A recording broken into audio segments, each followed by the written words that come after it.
নমস্কার বন্ধুরা, good morning. আমি মৌসুমি। তো নতুন একটা ব্লগের সাথে তোমাদের সবাইকে অনেক অনেক ওয়েলকাম। আশা করি তোমরা সবাই ভালো আছো এবং সুস্থ আছো। আজকে সকাল সকাল না ঘুম থেকে উঠেই দেখো চলে গেছিলাম গাছগুলোকে দেখতে। তো জানো তো বন্ধুরা, আমার ওই কামিনী গাছ আর কিছু কিছু গাছ না, ওই রেন লিলি, এগুলো অনলাইন থেকে এনেছিলাম। কিন্তু রেন লিলিটা ঠিক আছে, ওরা যেইভাবে বলেছে সেইভাবে করেছি, কিন্তু কামিনী ফুল গাছটা কেমন একটা হয়ে যাচ্ছে দেখে আমার প্রচুর মনটা খারাপ হয়ে গেল। তো যাই হোক, ওগুলো নিয়ে বসে থাকলে তো হবে না, চলে এসেছি রান্নায়। মেয়ে আর বর দুজনেরই আজকে ছুটি, মানে মেয়ে স্কুল যাবে না আর হাজব্যান্ডও অফিস যাবে না। তো যাই হোক, তো রান্নায় চলে আসলাম। তো ওরা, মেয়ে ঘুমোচ্ছে আর বর হচ্ছে বসে আছে, চা করব, খাবো আমি আর আমার বর। তো যাই হোক, এখানে আজকে রান্না হচ্ছে স্পেশাল একটা মেনু, চিংড়ি মাছের মালাইকারি। তো অনেক দিন আগে, জানো তো, 2-3 দিন আগে চিংড়ি মাছটা মানে হাজব্যান্ড বাজার থেকে নিয়ে এসেছিলো, আর মার বাড়ি থেকে না একটা নারকেল নিয়ে এসেছিলাম। তো ভেবেছিলাম নারকেলটা ফাটিয়েই রাখবো। তো মা বলেছিল যেদিন মালাইকারি করবি সেদিনই ফাটাবি, নাহলে নারকেল পচে যেতে পারে, গন্ধ হয়ে যাবে। তো আমি বললাম ঠিক আছে। আর যেহেতু 2-3 দিন হয়ে গেছে চিংড়ি মাছগুলো আনা হয়েছে, ঠিক আছে। আর তোমার কড়াই হচ্ছিল না, কারণ জানো তো মেয়ে স্কুল যায় সকালে, আর হাজব্যান্ডও না ওই সময় বেরোয় আর কি, দুজনেই একসাথে একই টাইমে বেরোয়। আর ওইভাবে নারকেল কুড়িয়ে দুধ বার করে সম্ভবই না কোনো মতেই, বিশেষ করে যারা সকালবেলা অফিস আর কি তারা থাকে। আর আমার তো মেয়েকে বাসে তুলতে দিতে হয় টাইম মতো, যদি বাসে না তুলে দিই, বাসে তো করে মেয়ে স্কুল যেতে পারবে না। ওটাই হচ্ছে প্রথম কারণ আর কি।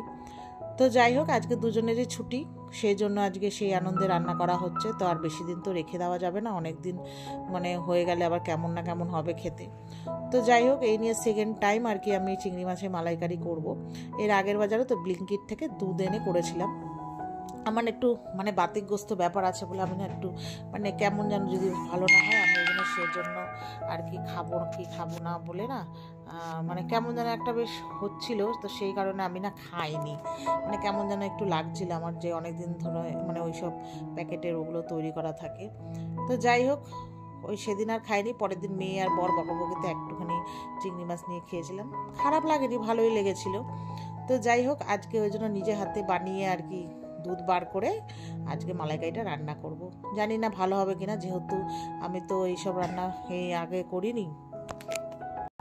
তো সেই জন্য আজকে আর কি একটু করছি, একটু আতঙ্কেও আছি। তো যাই হোক, ওই ইউটিউব দেখে নিয়েছিলাম, ভুলে গেছিলাম যেহেতু অনেকদিন আগে করেছিলাম।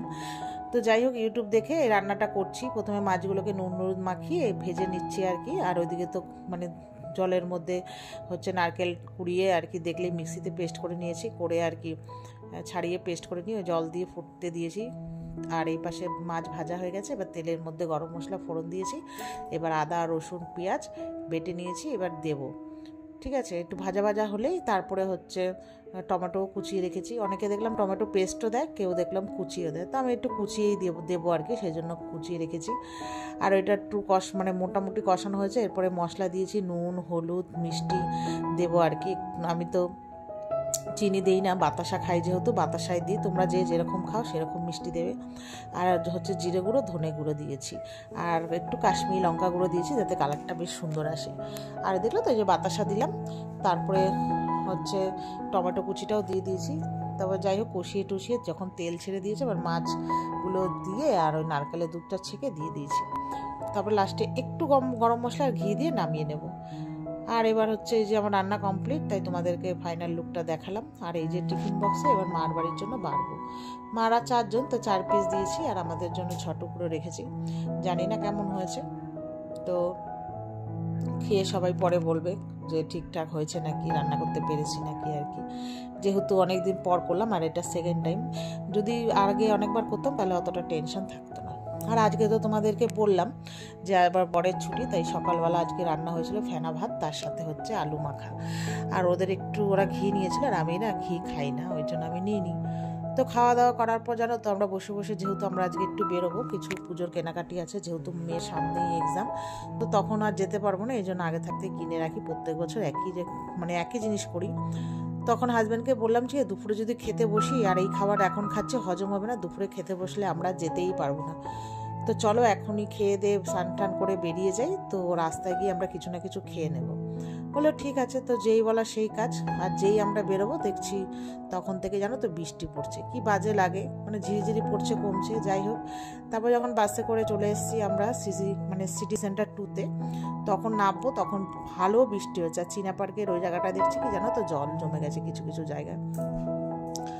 তো যাই হোক, কি আর করবো, আমি না পুরো ছাতা নিয়ে এসেছি দুটো, 3জন মানুষ, দুজনেই মানে আমি একটু বেশি ভিজে গেছি, আমি আর মেয়ে দুজনে এক ছাতায় ছিলাম। তবে যাই হোক, এই যে ঢুকে গেছি প্যান্টালুন্সে, চলে এসেছি ভেতরে। তো এসে এই যে তোমাদেরকে দেখালাম একটু ভিডিও করে, পুরো ভিডিও করতে পারিনি, আর ভিডিওই করবো না, জিনিসপত্র দেখবো। তো আজকে বেশ ভালোই লাগছিল, কেন বলো তো, সব মানে বৃষ্টির কারণে ফাঁকা ফাঁকা ছিল, আর আমরা গেছিলাম বুধবার করে জানো তো, ওই জন্য আরও বেশি ফাঁকা ছিল। যাই হোক, আমাদের কেনাকাটি কমপ্লিট করে এবার চলে এসেছি প্যান্টালুন্স থেকে বেরিয়ে সিটি সেন্টারের পুরো এরিয়াটা ঘুরবো আর কি।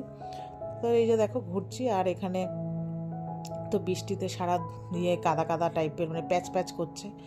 আর জানো তো প্রচণ্ড জোরে খিদে পেয়েছে, ভেবেছিলাম আর্সেনাল থেকে বা তোমার ওইদিকে আরও সব আছে, ওখান থেকে কিছু একটু বিরিয়ানি খাবো। তখন আসার সময় যা চীনা পার্কের অবস্থা দেখলাম, ওই জন্য আর মানে বিরিয়ানি আর খাবোই না ঠিক করেছি। মানে আবার আমাকে গিয়ে ওখানে নামতে হবে, নেমে আবার জল কাদা পাড়িয়ে আবার গিয়ে খেতে হবে, আর ভালোই বৃষ্টি হচ্ছে বাইরে। তো যাই হোক, ওখানে গিয়ে প্রথমে প্রচুর খিদে পেয়ে গেছিলো, বন্ধুদের সাথে গল্প করছিল, দেখা হয়েছে।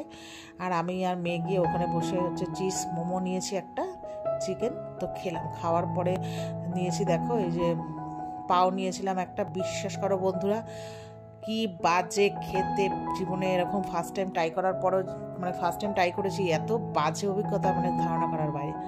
তো যাই হোক, তারপরে আবার বর এসছে, বন্ধুদের সাথে গল্প করে, ওকে বলেছে একটা মোমো খাও, তো মোমো খেয়েছে। আমার মেয়ে দুজনের ফেভারিট মোমো, যখনই আমি সিটি সেন্টার যাই মোমো খাই। তো ও আসছিলো পরে চিকেন মোমো নিয়েছিল, খাওয়া দাওয়া করে আমার মেয়ের বায়না ফুড কোর্টে যাবে। তো ফুড কোর্টে গিয়ে একটা অর্ডার দিয়েছিল চিকেন শর্মা, আর দেওয়া হয়েছিল তোমার একটা কোরিয়ান থালি। যাই হোক, সেরকম খুব একটা ভালো লাগেনি, শর্মাটাই যাই হোক ভালো লেগেছে। তারপর খাওয়া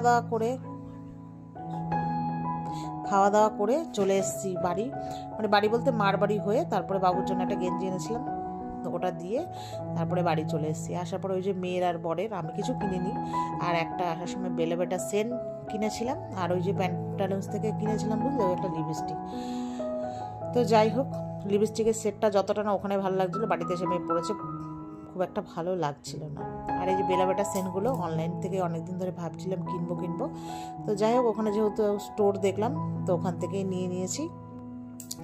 তো ওখানে জানো তো মানে ওরা সব ট্রাই করাচ্ছিল, কিন্তু আমি যেই গন্ধটা মানে এতদিন ধরে মানে মেয়ের একদিন কোথা থেকে ওর বন্ধুদের থেকে দিয়ে এসেছিলো, ওই গন্ধটা না আর পাচ্ছি না। ওই গন্ধটা আমার এত ভালো লেগেছিল, মনে হচ্ছে কি আর পাচ্ছি না। তারপর যাই হোক বাড়িতে এসে মেয়ে একটু দিল, আমি বলছি শোনা পেয়েছি সেই পুরনো গন্ধটা। তো যাই হোক, আর এটা অনেকদিন ধরে কেনার ইচ্ছে ছিল, মেয়ে আমার দুজনেরই। যাই হোক কিনেছি, আর ওই দেখলে জামা কাপড়, আর এই তো এইটুকুই শপিং করেছি, আর কিছুই না। আর তোমরা যদি দেখতে চাও জামা কাপড়, তাহলে আমাকে মেসেজ করো, অবশ্যই দেখাবো। তো চলো টাটা।